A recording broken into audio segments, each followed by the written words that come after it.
Good morning. Welcome to the first session of on the course Foundation of Special and Inclusive Education. We will start our discussion with the philosophical and the legal foundations of special and inclusive education.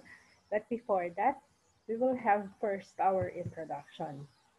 So this subject is a three-in course that discusses the philosophies, theories, and legal basis of inclusive and special needs education, both typical and atypical development of children, the learning characteristics of students with special educational needs, including the gifted and talented learners with difficulty seeing, learners with difficulty hearing, learners with difficulty communicating, learners with difficulty walking and moving, learners with difficulty remembering or focusing, learners with difficulty in their self-care. And we're also going to discuss the strategies in teaching and managing these learners in the regular classes. So we begin our discussion with the legal foundations of inclusive education. When we say legal foundations, these refer to all the laws, policies, and other governing principles that can be used as basis in crafting all the guidelines with regards to the practice of inclusion or inclusive education, or bringing to class those learners whom are considered to have special needs. So we begin with what the um, international setup or the international field thinks of the inclusive education, thinks of special and inclusive education.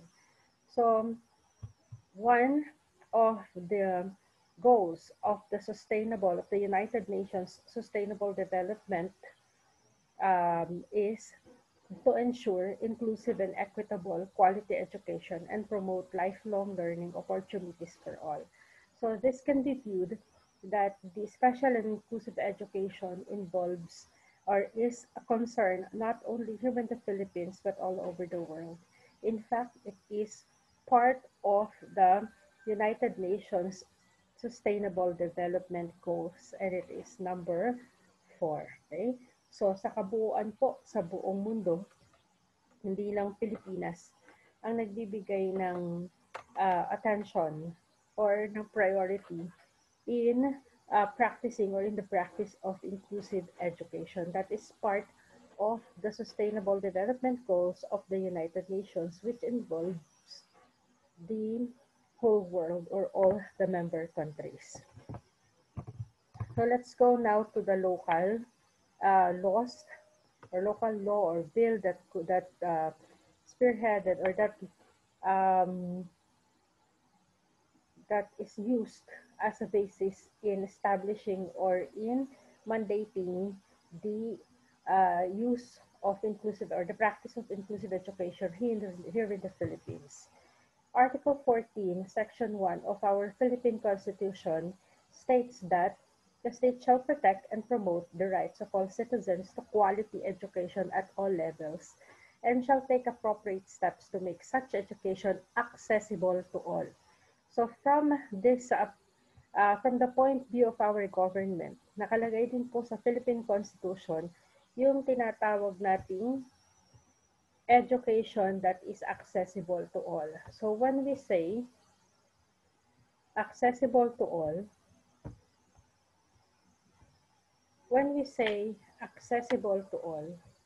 this means inclusion. That when you talk about education, you are going to involve all the citizens of the country as much as possible, lahat. Kasi kaya nga din nagkaroon tayo, this is the primary reason why we have what we call the free public education system. It is because we wanted to make sure, or the government wanted to make sure that every citizen has access to education. Kaya nga yan din yung no child left behind policy ng gobyerno. Tsaka yung EFA o EFA na tinatawag na education for all. That means that all those who want to study will have access to education by first making it free. That's why we have the free public school system, particularly for the basic education, which means from kindergarten to senior high school, may libre.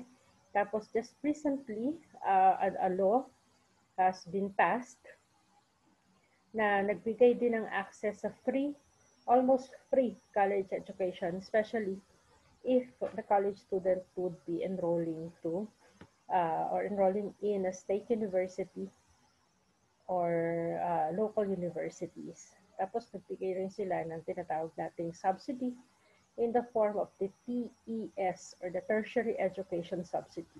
So lahat na to ay ginagawang steps ng government, not just for the learners with special needs, but to make sure that education is accessible to all.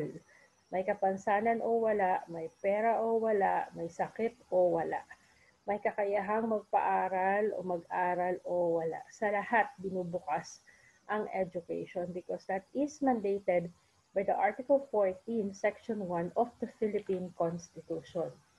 If from the Philippine Constitution,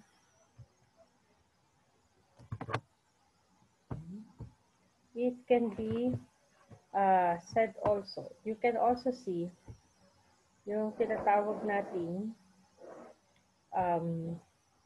legal foundations of the inclusive education, and this can be found in the Philippines Constitution as well, that the Philippines shall be a country where all citizens are free. This is now from the Ambition natin 2040. This is when we say ambition natin, this is the Philippine vision of how our country would be comes 2040.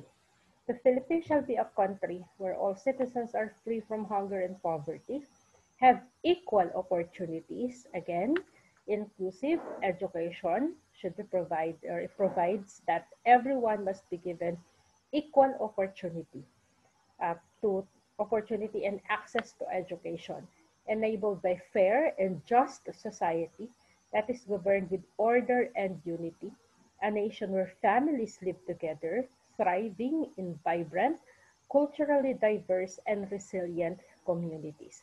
So kasama po dito ulit, yung pag sinabi nating pagbibigay ng equal opportunities, that means also inclusive education or access to education, quality education, whatever your status is, whether you belong to the special or to the learners with special needs or those learners who do not have special needs, right? So that's the ambition. Okay? In addition to that, we have RA 10533, otherwise known as the Enhanced Basic Education Act.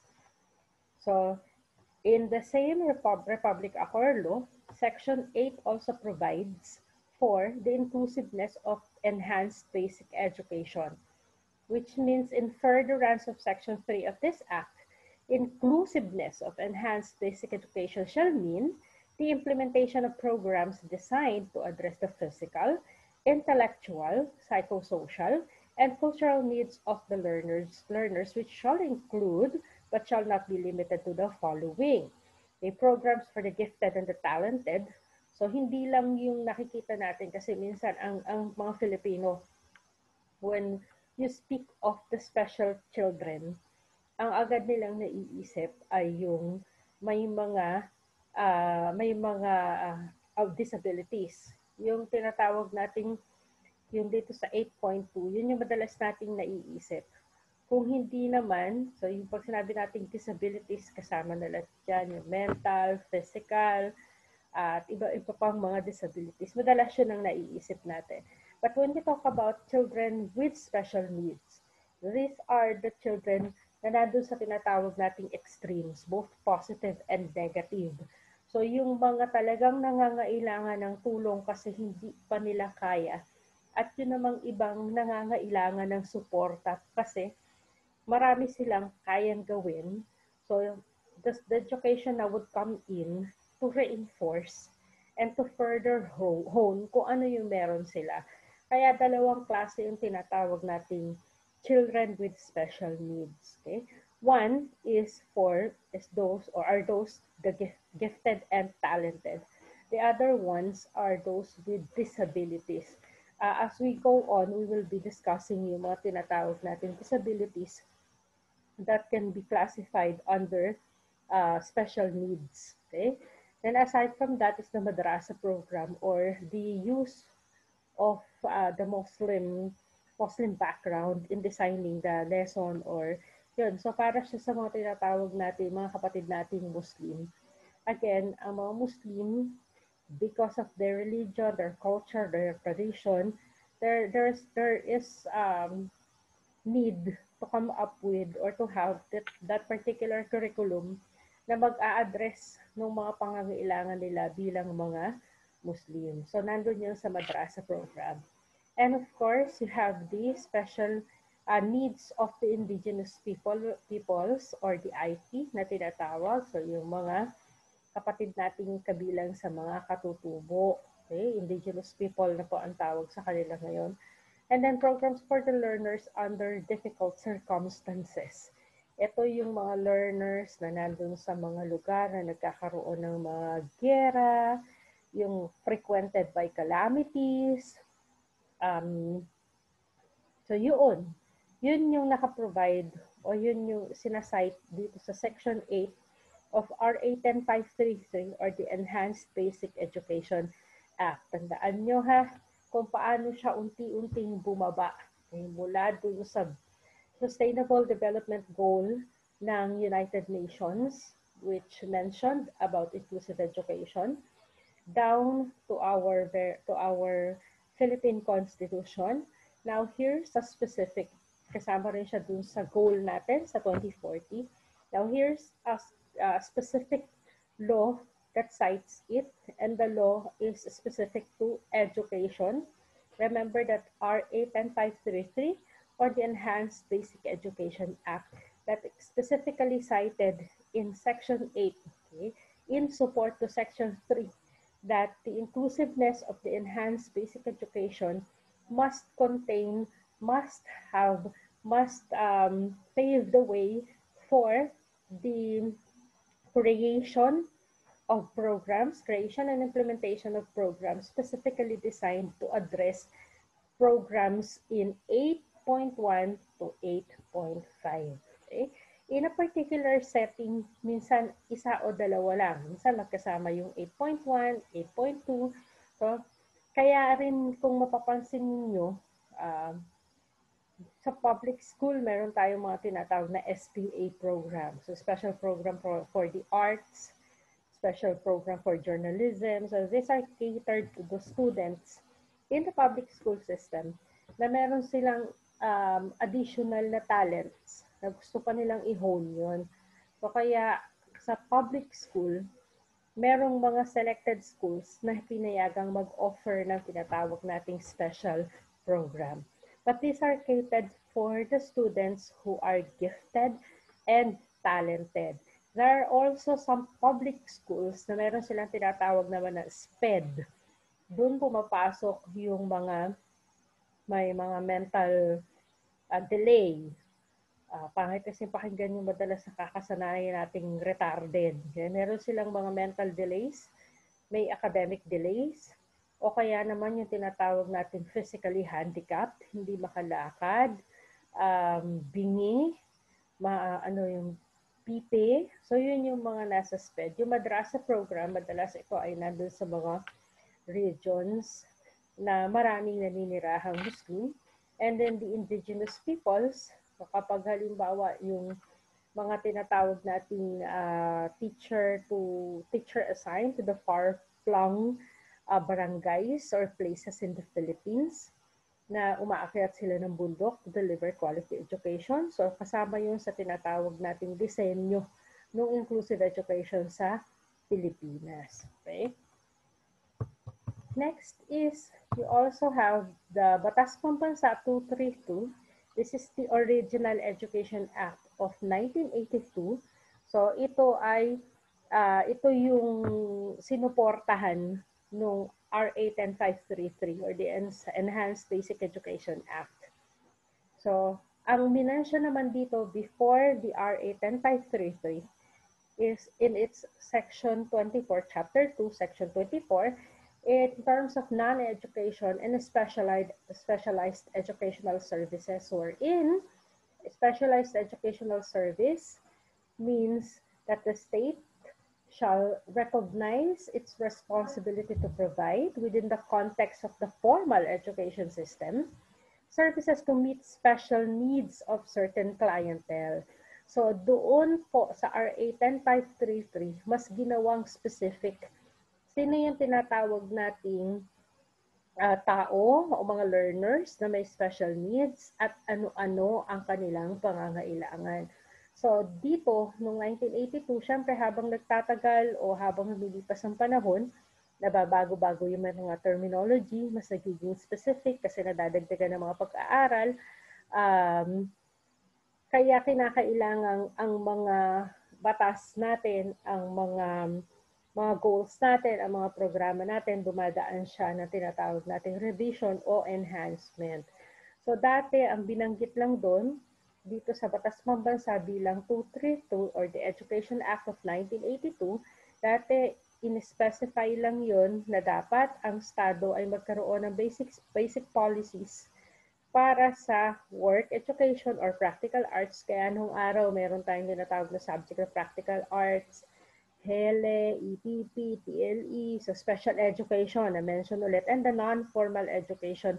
Nowadays, it is called the ALS or the Alternative Learning System or Alternative Delivery Learning System. So ALS, pero dati ang tawag nila doon ay non-formal education. So yung work education natin ngayon and practical arts, ito na yung tinatawag na TVL or Technical, Vocational, and Livelihood Education. So yan po.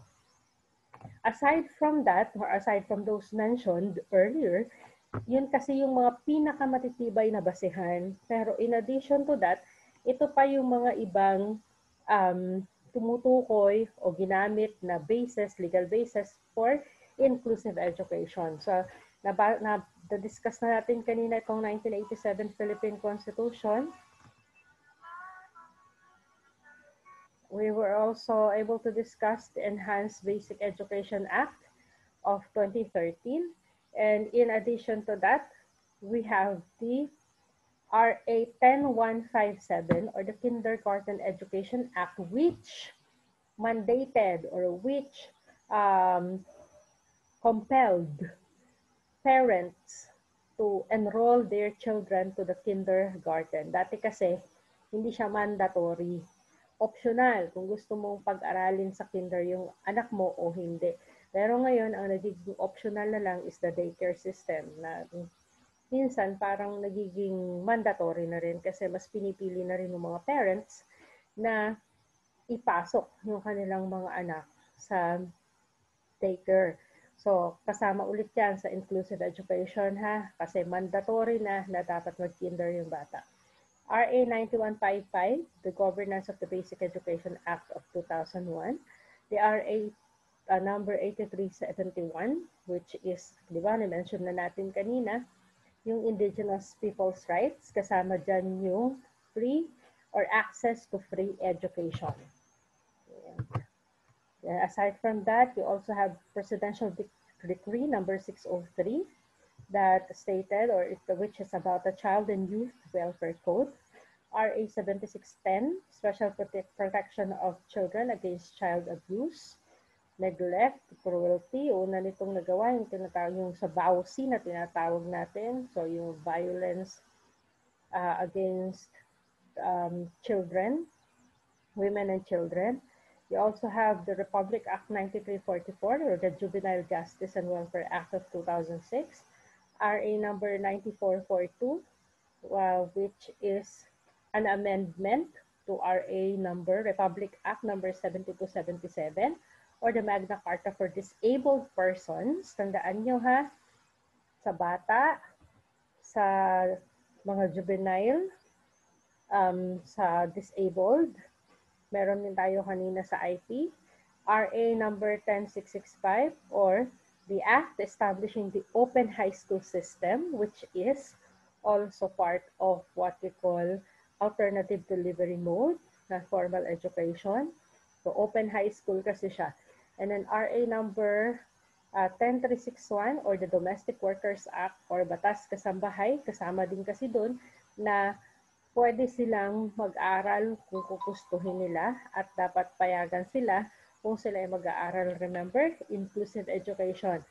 Kahit saan ka nang gagaling, anumang estado mo sa buhay, anuman yung kakayahan mong pampinansyal, pampisikal, pwede kang mag-aral under the inclusive education because the law provides that you should be given an access to education, irregard of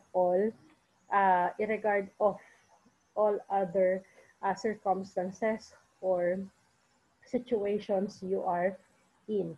Tungkulin ng Estado na mag-provide o magbigay ng dekalidad at libreng edukasyon sa lahat ng uri ng tao o sa kanyang buong sambayanan na tinatawag. Okay, now we move to the philosophical foundations of education. Okay, so kanina nanggaling tayo sa United Nations. Ngayon, ganun ulit tayo sa buong mundo. Ano bang sinasabi ng buong mundo tungkol sa special and inclusive education? Okay, the UNESCO in 1996 came up with the 4 pillars of education. So when we say 4 pillars of education, you have the pillar 1, pillar 2, pillar 3, and pillar 4.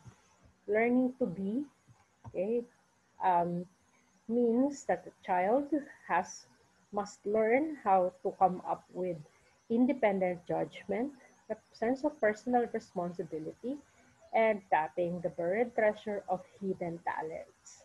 Learning to know is about the instrumental basic learning skills. Yung tinatawag nating 3 R's.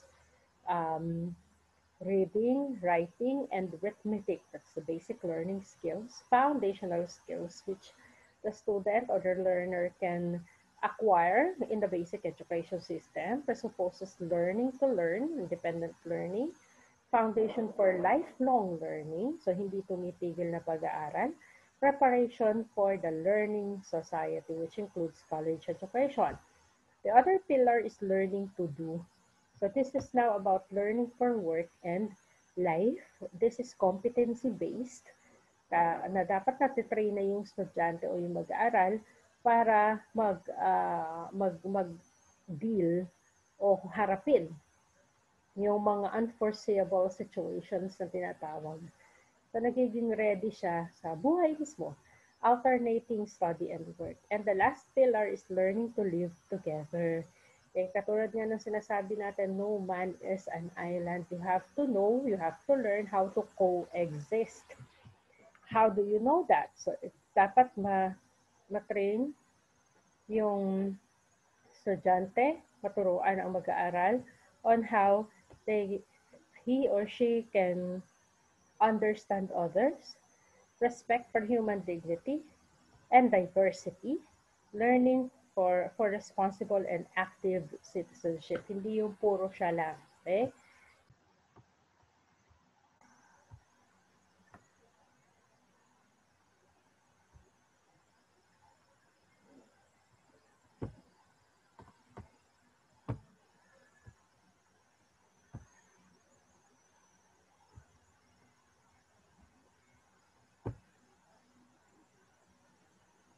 Yun ang sabi ni UNESCO.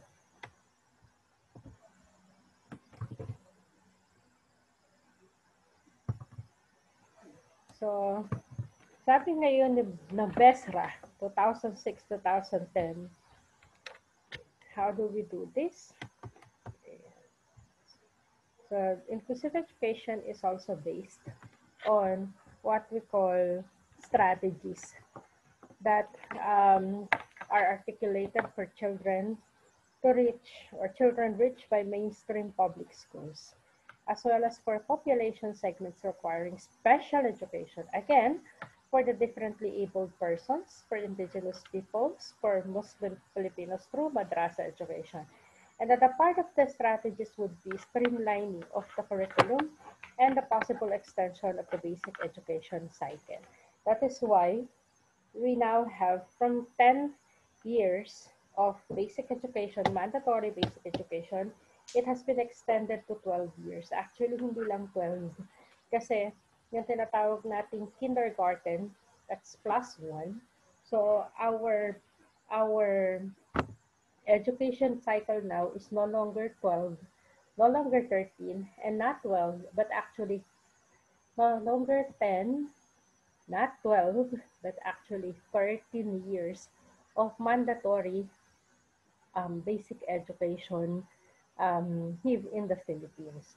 So, yun. Kaya kasama din siya, isa sa mga philosophical foundation niya ay tinatawag nating BESRA from 2006 to 2010, or the Basic Education Sector Reform Agenda.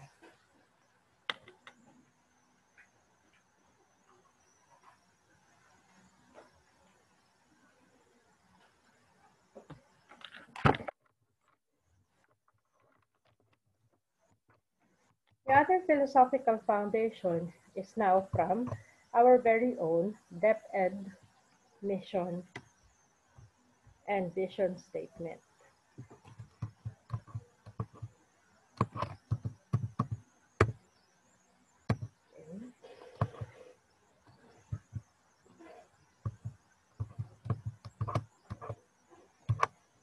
Nagkabaliktad.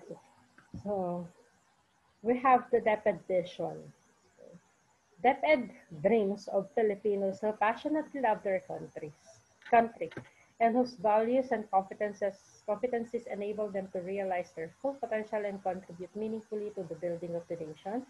And as a learner-centered public institution, the DepEd continuously improves itself to make or to better serve its stakeholders. Again, babalikan natin anong sabi ni DepEd. Okay. They dream of Filipinos who passionately love their countries, and then DepEd wants to enable the learners to realize their full potential and contribute meaningfully to the building of the nation, which they cannot do if DepEd would not put up or come up with programs of inclusivity. Okay? So along with its vision is the DepEd's mission. So ano yun? Sabi ng DepEd, they are existing to protect. A vision is where DepEd wants to be. Mission are the specific, or mission includes the specific steps as to how DepEd plans to reach their vision or their destination. Anong sabi ni DepEd? To protect and promote the right of every Filipino to quality, equitable, culture-based, and complete basic education where students learn in a child-friendly, gender-sensitive, safe, and motivating environment. So, kapag child-friendly, ando po yung inclusivity in terms of ano yung pangangailangan ng bata hanggat maaari ipoprovide yun. Safe and motivating environment. Teachers facilitate learning and constantly nurture every learner. Lahat ng mag-aaral. Administrators and staff are stewards of the institution, ensure and enabling an enabling and supportive environment for effective learning to happen. So, ang daming keywords dito na ang tinatarget niya talaga ay yung special and inclusive education. Ayun nga po yung child-friendly, gender-sensitive, safe and motivating, nurture every learner, enabling and supportive environment. Okay? So, hindi nila yan magagawa kung mayroong mga estudyante who would be denied of their basic rights to access to education simply because there is no facility to support kung ano yung pangangailangan nila. Halimbawa, yung with physical needs, with physical disability, yung mga persons with disabilities, physical disabilities. Paano ka mag-aaral kung yung mga eskwelahan, nahihirapan ka maglakad, meron kang physical disability, paano ka mag-aaral kung yung eskwelahan na pupuntahan mo, walang provision para komportable ka makapasok, di ba? Paano ka mag-aaral kung yung eskwelahan walang program para sa katulad mo na pipi at bingi? So, yung mga ganong aspeto ina-address yun ng DepEd. Katulad nga na nasabi ko kanina, meron mga special programs for the gifted and talented. Meron din silang special programs for those needing special attention talaga.